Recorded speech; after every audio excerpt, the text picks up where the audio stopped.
বাংলাদেশে গত 5ই আগস্ট এই অন্তর্বর্তীকালীন সরকার ডক্টর মোহাম্মদ ইউনূসের নেতৃত্বে গঠিত হয়েছে। এক নূতন বাংলাদেশ তৈরি হয়েছে। আগের 53 বছর বিভিন্ন সরকার, জাতীয় পার্টি, বিএনপি, আওয়ামী লীগ তারা দেশটাকে লুটতরাজ করে একটা অযোগ্য দেশে বসবাসের অযোগ্য দেশে পরিণত করেছে। গত 5ই আগস্ট ছাত্র জনতার গণ অভ্যুত্থানে যে নতুন বাংলাদেশ আমরা পেয়েছি, এই সুযোগটা আমাদের কাজে লাগাতে হবে।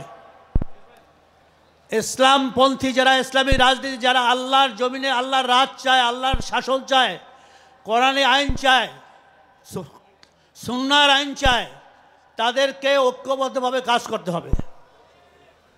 কেননা আমাদেরকে বিভক্ত করার জন্য বিভিন্ন বৈদেশিক যারা ইসলামের শত্রু দুশ্মন, ভারত থেকে শুরু করে, মোসাদ থেকে শুরু করে, তারা আমাদের আলেম ওলামা ইসলামপন্থীদেরকে ডিভাইডেড করার জন্য কাজ করতেছে।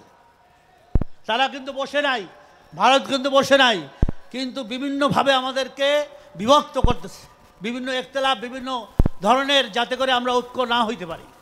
কারণ ঐক্য না হইতে পারলেই তো আমরা ইসলামী শাসন করতে পারবো না, সবাইকে লাগবে। এখানে ইসলামী শাসন করার জন্য যেমন আমাদের হিন্দু পরিষদের সভাপতি বলে গেছেন যে আমরা ইসলামী আন্দোলনকে সমর্থন করি, ইসলামী শাসন চাই। কেন চায়? দেখা গেছে যে যখন বিশ্বে যে কোনো দেশে ইসলামী শাসন কায়েম হয়েছিল, উমাইয়া, আব্বাসিয়া, খোলাফায়ে রাশিদিন থেকে শুরু করে, সেই সমস্ত দেশে অন্য অন্য ধর্মাবলম্বীরা হিজরত করে সেই মুসলিম শাসিত দেশে এসে বসবাস করছে। কে ঠিক কিনা? নিরাপত্তা সব দিক থেকে, জানমাল, ইজ্জত, আবরুর। আমাদেরকে দেখতে হবে।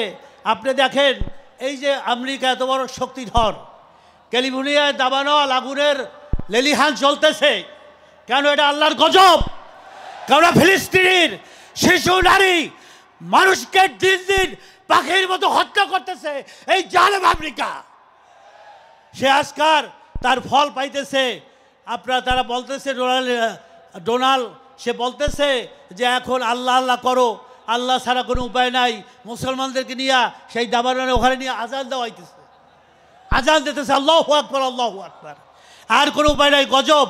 তা তুমি আজকাল মুসলমান নারী, শিশু, মানুষকে মারতেছো, আল্লাহর গজবও শুরু হয়ে গেছে আমেরিকার উপরে। কি বলেন ভাইরা, ঠিক কিনা? এখানে যারাই মুসলমানদের উপরে জুলুম, অত্যাচার, নির্যাতন করে, তাদের রক্ষা নাই। আসেন আমাদের বাংলাদেশে ফ্যাসিস্ট, ফিরআউন, এই স্বৈরাচারী শেখ হাসিনা সরকার কী না করছে? অন্যায়, জুলুম, অত্যাচার, লুট, তরাস, সন্ত্রাস, ধর্ষণ, ব্যাংক লুট থেকে শুরু করে সমস্ত দেশটাকে লুটে পড়ে খাইতেছে।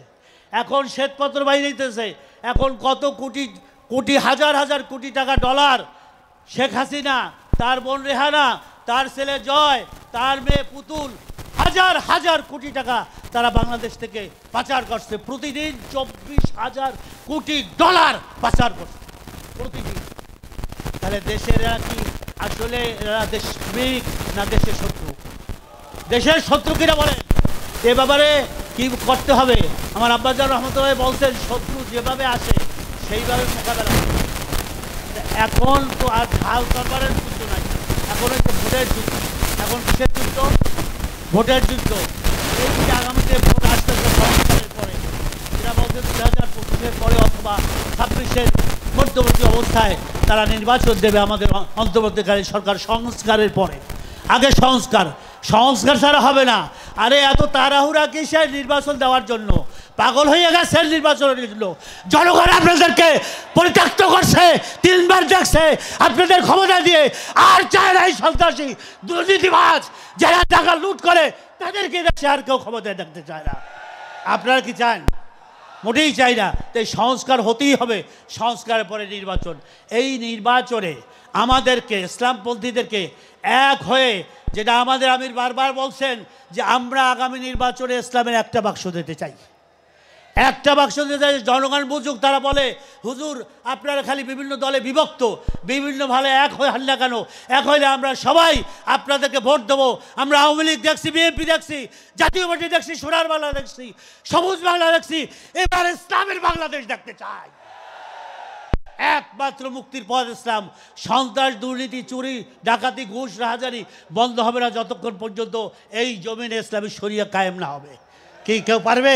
একমাত্র কোরআনী শাসন ছাড়া আমাদের মুক্তি নাই। তা আসুন আমরা আগামী নির্বাচনে শপথ গ্রহণ করি, আল্লাহকে সাক্ষী রেখে আমরা সবাই এখান থেকে যাওয়ার পর গ্রামে গ্রামে, পাড়ায় পাড়ায়, মহল্লায় মহল্লায়, জেলায় জেলায়, থানায় থানায় আমরা ইসলামী আন্দোলনের হাত পাখার দুর্গ করে তুলব ইনশাআল্লাহ। কারা কারা রাজি আছেন? আজ থেকে আমাদের নতুন শুরু হলো ইসলামী আন্দোলনের।